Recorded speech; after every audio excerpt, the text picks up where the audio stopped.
10명 중 2명, 억대 연봉, 대졸 평균 초봉 4,500만 원.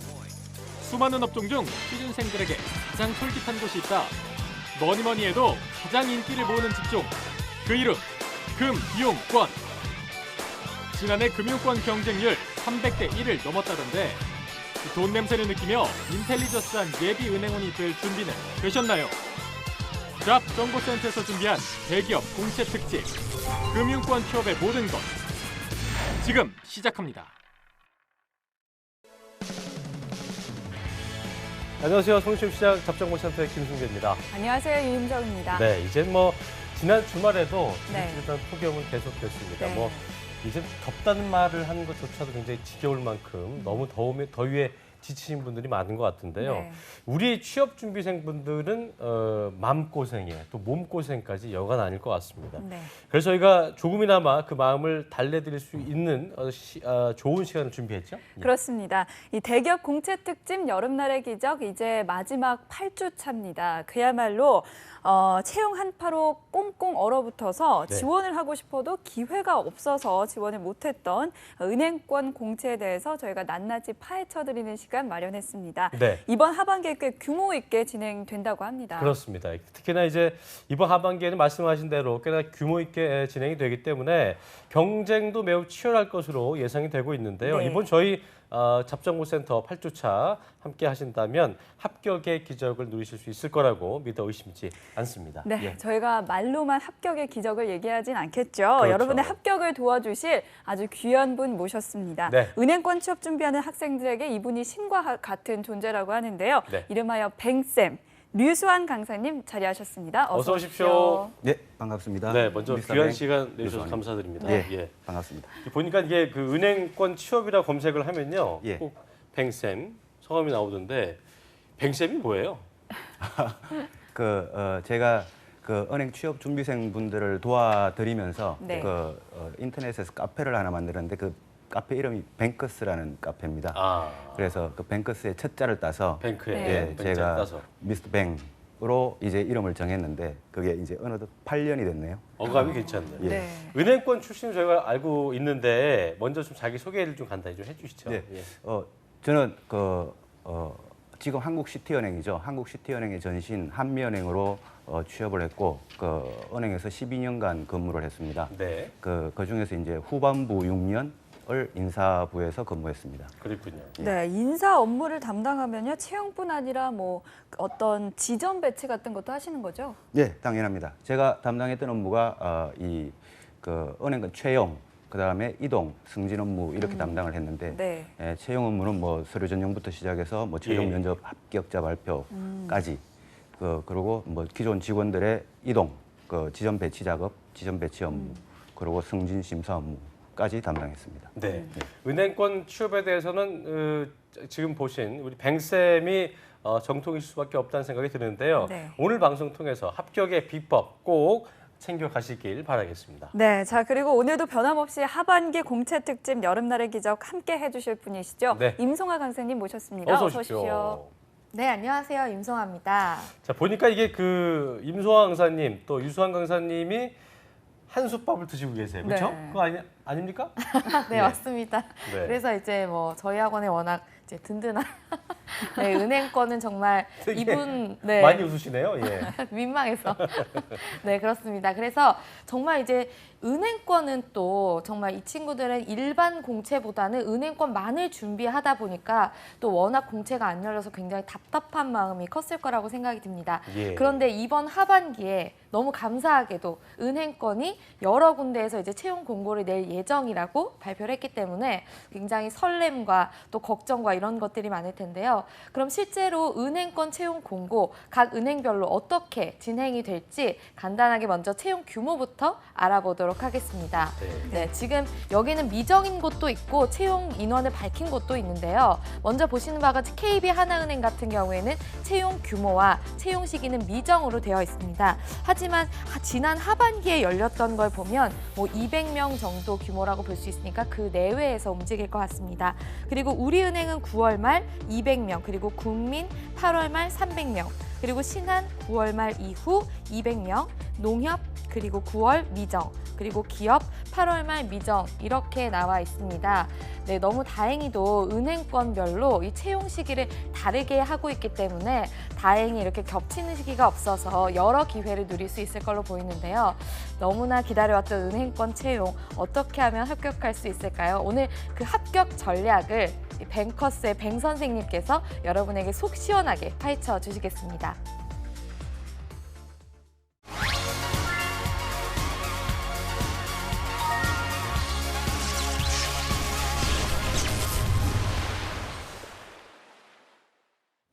대기업 공채 특집 여러분의 기적 8주차 이제 마지막 주차 함께하고 네. 계신데요. 금융권 특집으로 저희가 보내드리고 있습니다.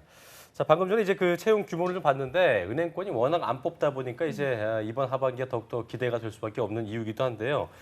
뱅쌤, 이게 보니까 그 우리은행이 200명, 국민은행이 300명, 신한은행이 한 200여 명, 꽤나 좀 물론 다른 대기업에 비해서는 많이 뽑는다는 생각이 들진 않지만 어쨌든 그래도 지금까지 최근의 금융권에 비해서는 많이 뽑는다고 볼 수 있을 텐데 작년 하반기에 비하면은 규모가 어떻다고 볼 수 있을까요? 예, 지금 금방 말씀 주신 그 곳들, 그러니까 채용 계획이 나와 있는 곳들은 작년 하반기에도 이 정도 규모로 채용을 했었습니다. 그랬군요. 예, 그래서 지금 아직까지 채용 규모를 밝히고 있지 않은 은행들이 이제 문제인데, KB 하나은행 같은 경우에 작년에 통합 1기라고 해서 약 400명을 뽑았습니다. 그리고 농협은행도 약 400명, 그리고 우리 기업은행은 200명. 그러면 작년 하반기 같은 경우에는 지금 현재 말씀 주셨던 곳까지 포함하면 약 1,700명. 1,700명. 예. 그 작년에 비해서 많이 는 건 아니네요, 그렇죠? 그렇죠. 근데 올해는 이제 지금 발표하고 있지 않은 곳들이 한 작년만큼은 뽑지 못할 거라고 보여집니다. 그렇군요. 그래서 올해는 예. 한 1,400명 정도 예상을 하는데 그럼 한 15에서 20% 정도는 좀 줄 수 있을 거라고 보여집니다. 그렇군요. 네, 뭐 은행권뿐 아니라 금융권의 허리 졸라매기가 계속되고 있는데 은행권 채용은 앞으로 좀 어떻게 될까요? 향후 변화가 어떻게 될지. 은행권 채용은 향후 한 2가지 정도로 볼 수 있을 것 같습니다. 예. 첫째는 우리 인터넷 전문은행 4차 산업혁명, 로보어드바이저 이런 표현들이 많이 그렇죠. 나오는데 그래서 향후 은행원들의 숫자가 좀 줄어들 수 있지 않을까라고 네. 하는 이런 조심스러운 예측이 있고 예. 그래서 전반적으로 봤을 때 은행원의 숫자가 늘어나지는 않을 거다라고 하는 이런 면에서는 대부분이 공감을 합니다. 이제 두 번째는 이제 각 개별 은행들의 사정인데 이 개별 은행들이 수익성 악화, 우리 농협은행 같은 경우에는 이번 상반기 대기업 구조조정, 수익성 악화 이런 문제들 때문에 채용 규모를 늘리기가 좀 어려운 상황입니다. 그래서 이 전체 이 2가지 정도를 봤을 때 네. 전반적으로 채용 규모는 앞으로 조금씩은 줄지 않을까 생각을 하고 우리 취준생들이 느끼기에는 좀 체감하기는 좀 어려울 정도로 속도가 줄 거라고 보여집니다. 그렇군요. 예. 사정이 이렇다 보니까 은행권 채용이 계속해서 바늘을 통과하는 것보다 어렵다는 말이 나올 정도인데요. 그렇다 보니까 이제 은행권 취업을 준비하는 학생들 사이에서 이렇다 저렇다 카더라 통신격으로 이런저런 소문들이 많이 나오고 있는데 그래서 저희가 준비를 했습니다. 은행권 취업 진실 혹은 거짓을 준비했습니다. 네, 첫 번째부터 짚어볼게요. 네네. 이게 진실이면 저는 정말 슬플 것 같은데요. 나이가 많으면 합격이 어렵다. 사실인가요? 나이가 많으면 합격이 어렵다. 말 그대로만 보면 나이가 많아서 합격이 쉽다라고는 표현하기 어려울 것 같습니다.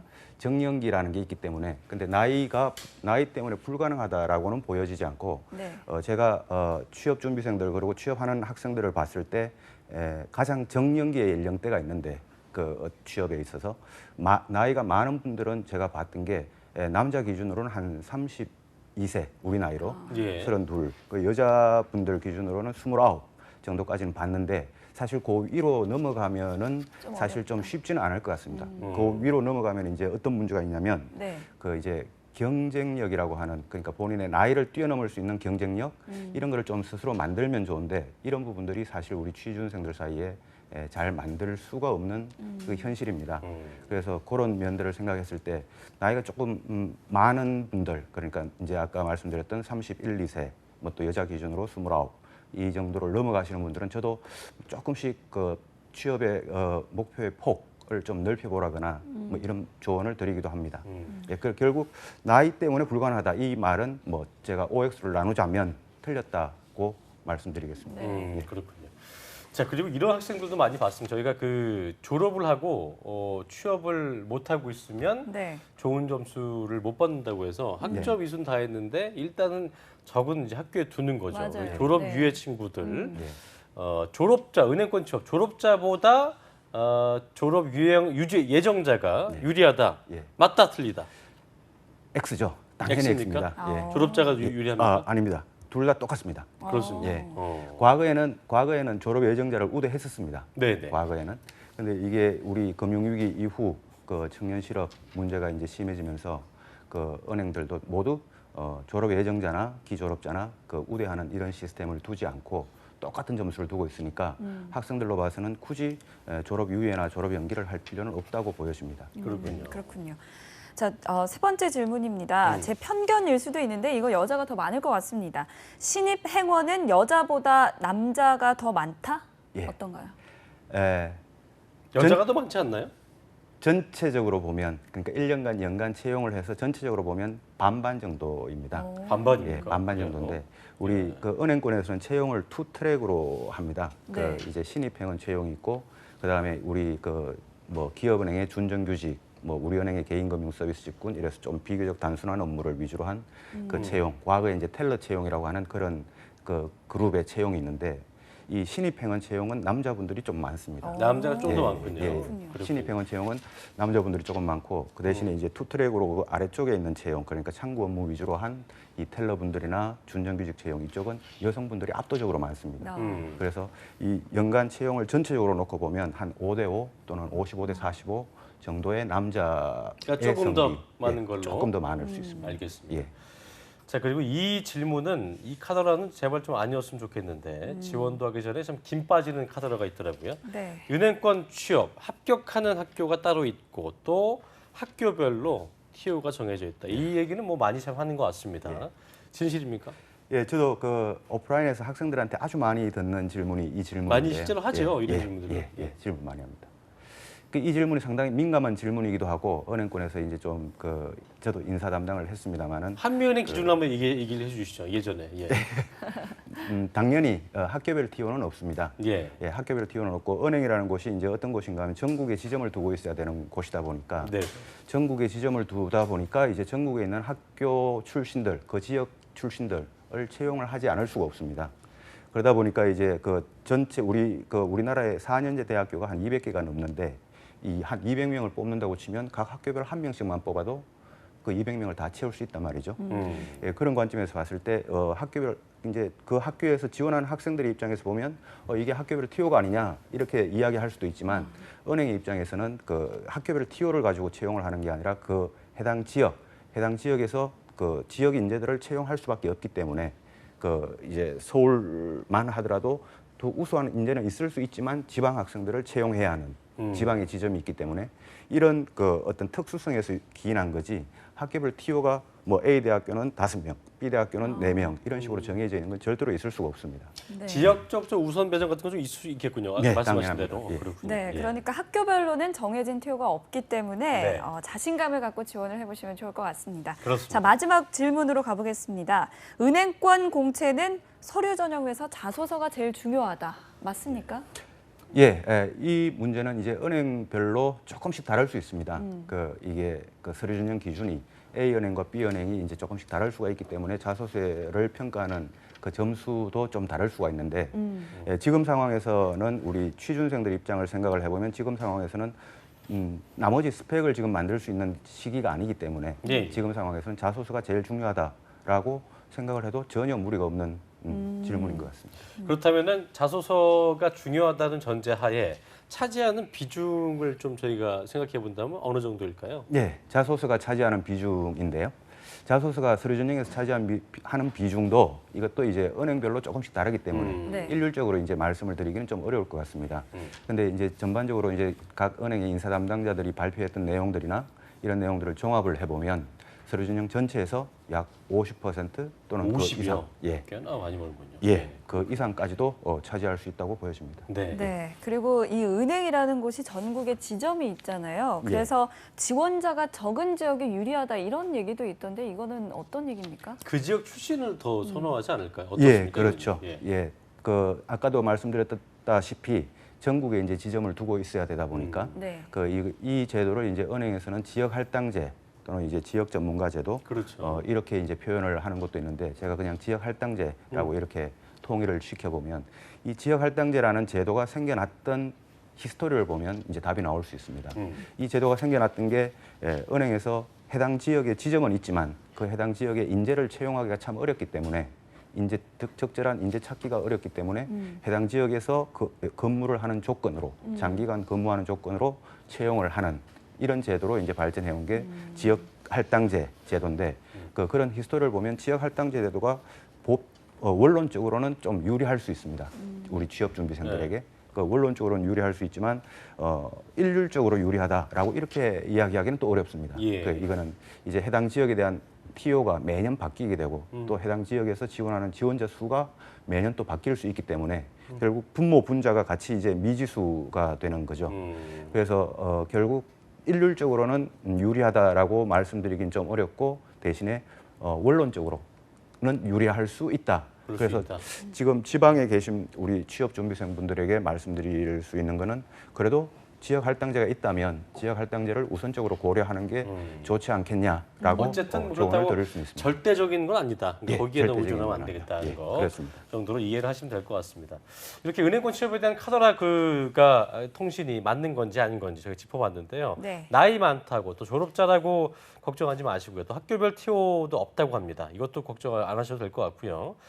출신 학교 때문에 뭐 지원을 포기하거나 자신감을 상실하시는 일은 없으셔도 될 것 같다는 생각이 드네요. 네. 자, 이번에는요. 은행별 전형 절차를 살펴볼 텐데요. 임소왕 사님께서 수고해 주시겠습니다. 함께 보시죠.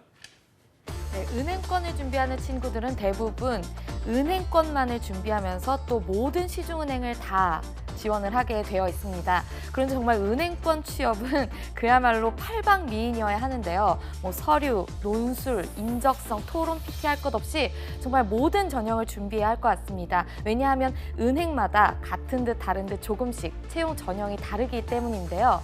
그럼 시중은행들을 중심으로 어떻게 채용 절차가 이루어지는지 은행별로 알아보도록 하겠습니다.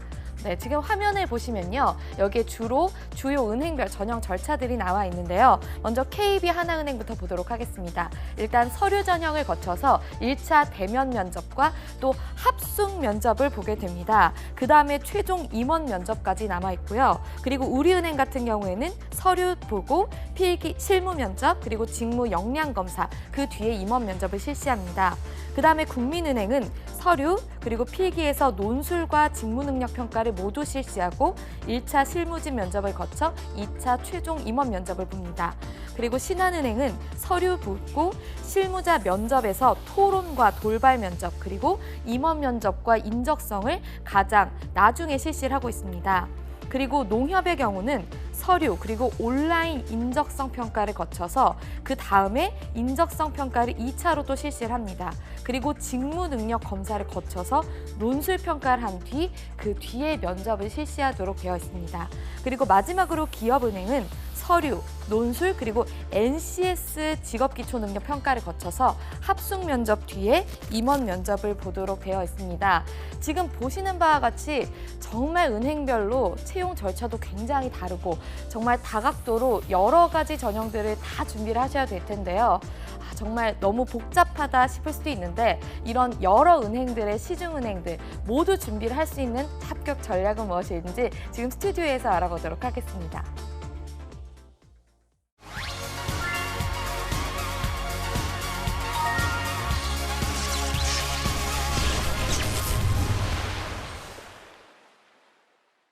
네, 저희가 은행마다의 전형 절차를 자세히 좀 짚어봤는데요. 상당한 차이가 좀 있는 것 같습니다. 네. 서류, 필기, 면접 이런 거는 좀 비슷한 것 같긴 한데 좀 디테일하게 들어가다 보면은 굉장히 좀 은행마다 달라지기 때문에 임소왕 원사님 방금 전에 말대로 전형이 좀 비슷한 곳을 노리는 게 중요하겠네요. 그렇죠? 실제 취업 준비생들을 보면 그렇게 준비하는 경우는 사실 많지 않습니다. 그렇습니다. 예, 생각보다 그렇게 준비하는 분들이 많지가 않고 예. 지금 취업난이나 이런 상황을 고려했을 때 좀 전형이 다르더라도 은행권 전체를 그냥 준비하는 어허. 학생들이 대부분이지 뭐 논술 시험 보는 곳이 있으니까 논술 시험 보는 곳은 내가 지원 안 하겠다. 뭐 이런 식으로 지원하는 분들은 잘 없습니다. 그래서 우리 취업 준비생들은 논술 뭐 전형 절차가 다 우리 임성환 선생님 말씀해 주신 대로 다르더라도 예. 전체 은행권에 대해서 준비를 해서 지원을 해보는 게 일단 뭐 그게 더 많이 낫지 뽑지 않을까. 않기 때문에 예. 다 그렇죠. 좀 지원해보고 예. 좋겠다는 네. 말씀이셨습니다. 네, 예. 어쨌든 전략이 참 중요할 것 같은데요. 한번 전형 절차를 다시 한번 정리를 해보겠습니다. 네. 일단 필기 시험을 보는 것이 어디가 있죠? 네, 필기 시험 보는 곳은 우리 필기 시험에서 중요한 포션을 차지하고 있는 것이 이제 논술 시험인데 예. 네. 논술 시험을 기준으로 보면 논술 시험을 보는 것이 국민은행, 기업은행, 농협은행 5급 채용 이렇게 세 군데가 있습니다. 농협은행 5급이라는 건 어떤 얘기예요? 이거 뭐 이게 공무원 같은 개념인가요? 예. 그 공무원도 9급, 7급, 5급 이렇게 직급이 있지 않습니까? 그것처럼 우리 은행권도 옛날에 이제 그 공무원 조직에서 직급 구조를 가지고 온 그런 흔적을 가지고 있기 때문에 농협은행에도 이제 직급 구조가 있습니다. 다른 은행도 다 있습니다. 그래서 이제 농협은행은 5급, 6급 채용이 있는데 과거 예. 기준으로 5급 채용이 대졸 신입행원 채용이었고 예. 6급은 전문대졸, 7급은 고졸 채용이었는데 지금은 뭐 취업난으로 인해서 6급도 대졸이 취업을 많이 지원을 하기 때문에 5급, 6급이 같이 이 대졸 신입행원 채용이다 이렇게 보면 다른 기업들은 이제 5급이라고 얘기 안 나온 데는 기본적으로 이제 5급 정도의 개념으로 보면 그렇습니다. 되겠네요. 그렇죠? 예. 네. 그러니까 국민은행, 기업은행, 농협 이렇게 세 곳이 논술을 본다고 하셨는데 이 네. 논술 시험 많이 중요한가요?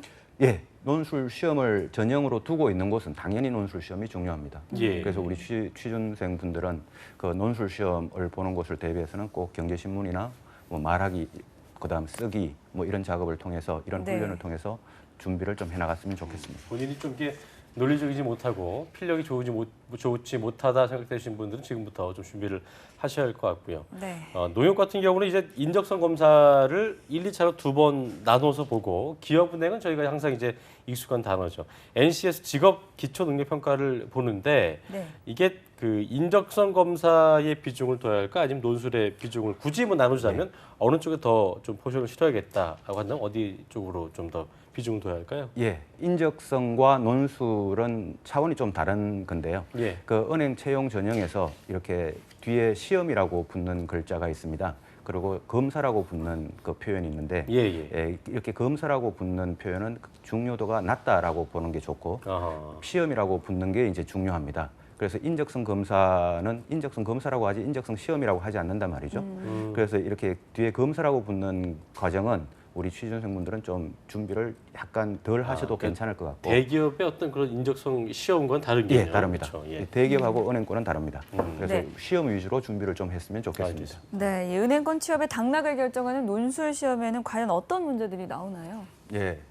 은행권 논술에서 핵심 키워드를 정리하자면 경제, 금융, 그리고 시사 이렇게 세 단어로 정리를 할 수 있겠습니다. 네. 그 우리 작년 하반기, 그러니까 가장 최근인데요. 작년 하반기 기업은행 같은 경우에 우리 어떤 문제가 나왔냐면 G2 리스크, 그때 당시 G2 리스크는 그 미국의 금리 인상 그리고 중국의 경기 둔화 이 예. 현상을 G2 리스크라고 그때 당시 이야기가 나왔었는데 이 G2 리스크가 동시에 일어났을 경우에 우리나라에 미치는 영향 그리고 거기에 대한 대응 방안을 논술해 보라 이런 주제가 나왔었고 국민은행 같은 경우에는 지금 현재 은행권의 저금리, 수익성 악화 이런 여러 가지 재반 상황에서 은행권의 대응 방안에 대해서 논술해 보라 예. 이런 주제가 나왔었고요. 또 농협은행 5급 같은 경우에는 중소기업과 상생 금융 방안에 대해서 논술해 보라 이런 주제들이 최근에 나온 적이 있습니다. 그렇군요. 뭐 예를 들자면 이제 그 뉴스에서도 요즘 자주 나오지만 최신 이슈에서 뭐 예를 들어서 그렇습니다. 대선에서 미 예. 대선에서 대선 후보에 따라서 뭐 한반도의 경쟁력이 달라질 것이다라는 얘기 나오는 것처럼 그런 것들도 좀 준비를 해 놓는다면 충분히 나올 수 있는 부분을 볼 수도 있겠네요, 그렇죠? 아주 이번 경제적인 하반기에 부분에서. 논술을 적중 찍어주시는 것 그렇습니까? 같은데 예. 충분히 나올 수 있습니다. 알겠습니다. 이게 보니까 그 논술을 보는 은행, 그러니까 국민, 기업, 농협에 지원하는 취업 준비생들을 위해서 방금도 얘기하셨지만 논술 시험은 이렇게 준비하라고 좀 짧게 다시 한번 정리를 좀 해주시죠. 예, 제가 두 가지를 말씀드리겠습니다. 첫 번째는 자기 몸으로부터 출력을 많이 해보라 출력이라고 하는 거를 한 가지 말씀드립니다. 출력이라고 하는 거는 글로 적어보거나 아니면 말로 표현을 해보는 건데요. 말로 표현을 해보는 방법은 토론, 그리고 자기 혼자 말로 표현해보는 것도 좋겠습니다. 이게 첫 번째 방법이고, 예, 두 번째 방법은 경제신문을 대부분 우리 취준생분들이 볼 텐데 경제신문을 그냥 보고 지나가지 말고 꼭 생각을 좀 하고 지나갔으면 좋겠습니다.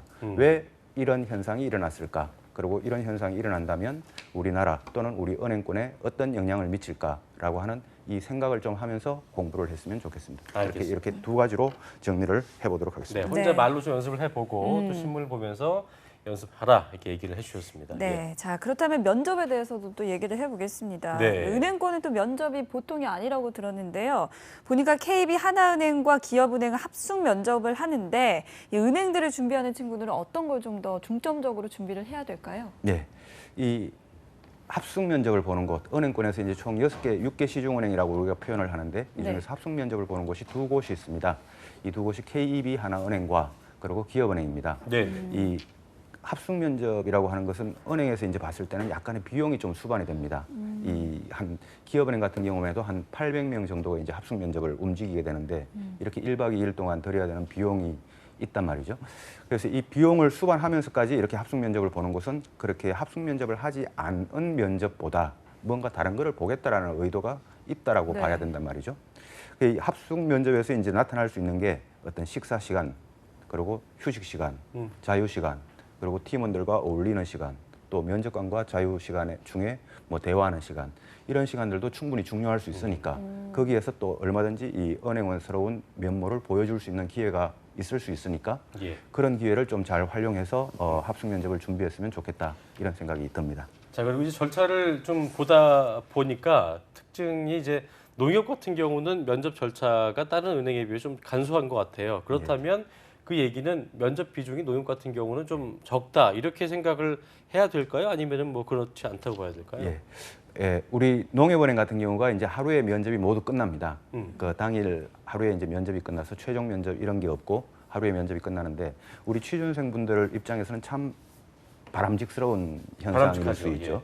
예, 저도 참 그런 면에 대해서는 고맙게 생각을 하는데 그렇다고 해서 면접이 절대 중요치 않은 게 아닙니다. 면접은 항상 은행권 채용에 있어서 가장 중요한 요소이기 때문에 우리 취준생분들은 하루 당일날 하루에 그냥 모든 것을 쏟아붓고 오겠다라고 생각을 하고 농협은행을 준비했으면 좋겠습니다. 알겠습니다. 네, 그러면 전체 은행권 채용에서 절차별로 중요한 부분이 있을 거예요. 그거를 콕콕 집어주시죠. 예, 은행권 채용 절차가 서류 전형, 맨 먼저 서류 전형이 있을 거고요. 예. 그다음 두 번째 필기시험, 그리고 세 번째 면접이 있습니다. 네. 자, 이렇게 서류 전형과 필기시험 면접인데 서류 전형에서는 아무래도 자기소개서가 아까 중요하다고 말씀을 드렸는데 자기소개서는 어떻게 적었으면 좋겠냐면 좀 진솔된 너무 과장된 표현이 아니라 좀 진솔된 표현으로 좀 은행원스러운 표현으로 이 자기소개서를 적었으면 좋겠다.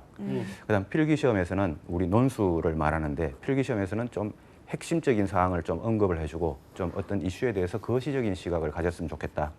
그렇게 말씀을 드리고 네. 우리 면접에서는 학생들이 많이 준비를 하는데 면접에 대한 준비를 많이 하는데 면접에서는 지식적인 부분보다는 자신감이 중요하니까 자신감을 좀 위주로 핵심으로 해서 준비했으면 좋겠다 이렇게 말씀드리겠습니다. 네.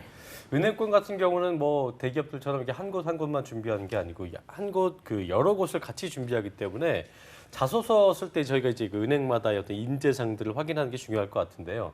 은행권에 어떤 공통 인재상이 있는 건지 아니면 은행별로 인재상이 좀 뭐 다를까요? 좀 제가 볼 때는 좀 비슷하다는 생각이 들 것 같은데 어떻습니까? 다릅니까? 네, 뭐 우리 인사 담당자들이 보는 관점에서는 다 비슷비슷합니다. 예. 이제 은행권의 공통 인재상이라고 해도 과언이 아닐 정도로 그 비슷비슷한 수준인데 공통 인재상 중에서 가장 그 핵심적인 역량을 말하라면 제가 볼 때는 커뮤니케이션 역량, 그러니까 타인과 소통하는 역량이 되겠죠.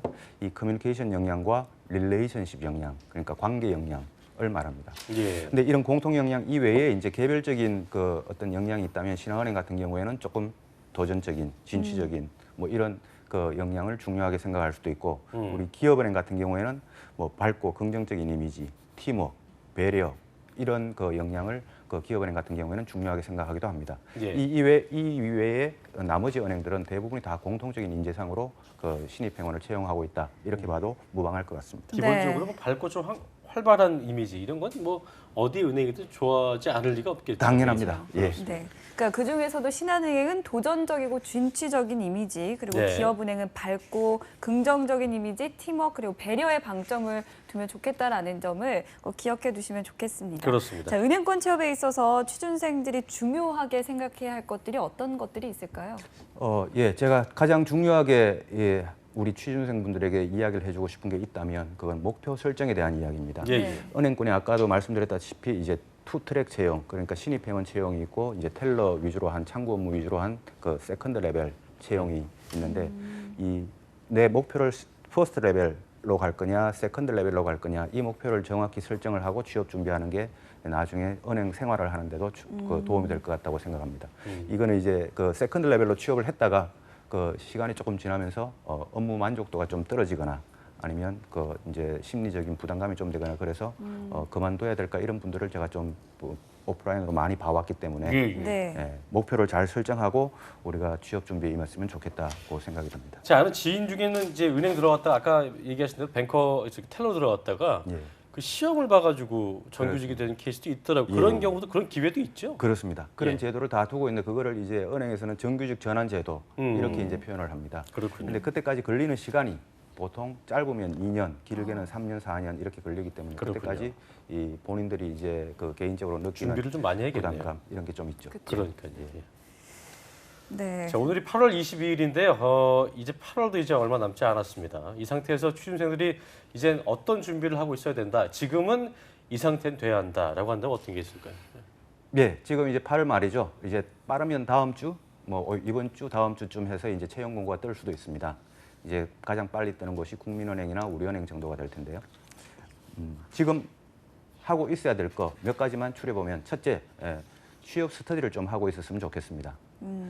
둘째, 지금 하고 있는 대외 활동 또는 아르바이트 활동 이런 게 있다면 이 활동들은 그냥 그대로 유지하면서 취업 준비를 했으면 좋겠고요. 예. 세 번째는 이제 자기소개서, 필기시험, 면접 준비 이 준비를 하고 있어야 됩니다. 네. 마지막으로 네 번째는 은행에 대한 고민 그리고 은행 방문을 하면서 은행에 대한 나의 은행원이 되는 나의 모습과 자기의 미래에 대해서 좀 고민하는 그런 시간을 좀 가졌으면 좋겠습니다. 네. 그래서 이렇게 네 가지 정도는 지금 시점에서 꼭 하고 있어야 될 네. 거라고 보여집니다. 알겠습니다.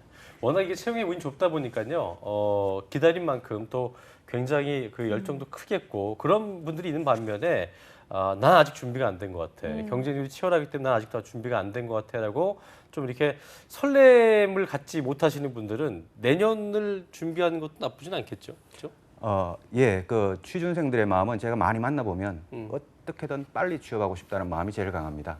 그래서 내년을 기약하기보다는 일단 지원 대상만 된다면 올해 하반기에 한번 지원을 해보시라라고 예. 저는 말씀을 드리고 싶고 아. 그럼에도 불구하고 도저히 준비가 안 됐다. 그러면 어쩔 수 없이 내년을 가야 될 것 같습니다. 네. 그 내년을 가는 경우에는 이제 뭐 지금 하고 있는 취업 준비 활동을 조금 더 열심히 하면서 다시 내년을 기약해야 되겠죠. 네. 그렇다면 그런 분들을 위해서 내년에 좀 내년을 위해서 어떻게 좀 준비를 하면 좋을까요? 예, 올해 하반기에 이제 취업을 하는 게 정상이지만 그래도 내년을 간다면 그분들은 지금 제일 지금은 스펙을 만들고 이런 그 채용 시스템을 보는 게 아니라 은행에서 중요하게 생각하는 게 아까 말씀드렸던 커뮤니케이션이라든가 관계 네. 역량이라든가 예. 뭐 이런 활동들을 위주로 보니까 그런 활동들 그러니까 아르바이트도 좋고 뭐 대외 활동, 취업 스터디 이런 활동들을 위주로 이제 좀 은행권 채용 시스템을 좀 바뀌어가는 이런 과정에 있다고 보여집니다. 네. 제 끝으로 이제 하반기 은행권 공채를 준비하고 있는 오늘 또 방송을 이렇게 또 집중하고 보고 있을 취업 준비생들을 위해서 한 말씀 좀 해주시죠. 예. 예, 제가 채용을 직접 이렇게 진행을 하다 보면 이 지원자를 뽑아야 될까 말아야 될까라고 하는 어떤 윤곽선상에서 이 당락선상에서 그 윤곽이 확 정해지는 그런 타이밍이 있습니다. 그 타이밍이 언젠가 하면 1차 면접 때 처음 오프라인으로 만났을 때입니다. 그 직전까지는 이제 계속 서류 전형 온라인을 통해서 만났고 그 1차 면접 때부터는 이제 오프라인을 통해서 이제 검증이 되는데 1차 오프라인이 시작되는 시점, 이 1차 면접 때가 가장 중요한 시점이라고 이야기를 할 수 있습니다. 그래서 이번 우리 하반기 취업 준비하시는 분들 서류 전형 다 합격하셔야 되겠지만 1차 면접의 첫 순간에 우리 면접관에게 있어서 나는 최종 합격한다라고 하는 이런 결정타를 날리고 올 수 있도록 준비해야 될 것 같습니다. 알겠습니다. 네. 지금까지 대기업 공채 특집 여름날의 기적 오늘 8주차 마지막 주차 시작을 했고요. 금융권 공채 특집 알아봤습니다. 지금까지 도움 말씀 주신 커리어 칼리지의 유수원 강사님 고맙습니다. 맞습니다. 네, 고맙습니다. 네, 그리고 커리어 칼리지의 임송아 강사님도 고맙습니다. 고맙습니다. 네, 감사합니다. 뜨거운 여름보다 강렬한 입사 의지, 갈수록 축소되는 모집 인원. 아직 대기업의 문은 닫히지 않았다. 2016년 여름 온라인 취업 카페와 함께하는 하반기 공채 합격을 향한 대역전곡이 시작된다. 대한민국 유일 취업 전문 채널 한국직업방송과 함께하는 잡정보센터 대기업 공채 특집 여름날의 기적. 많은 시청 바랍니다.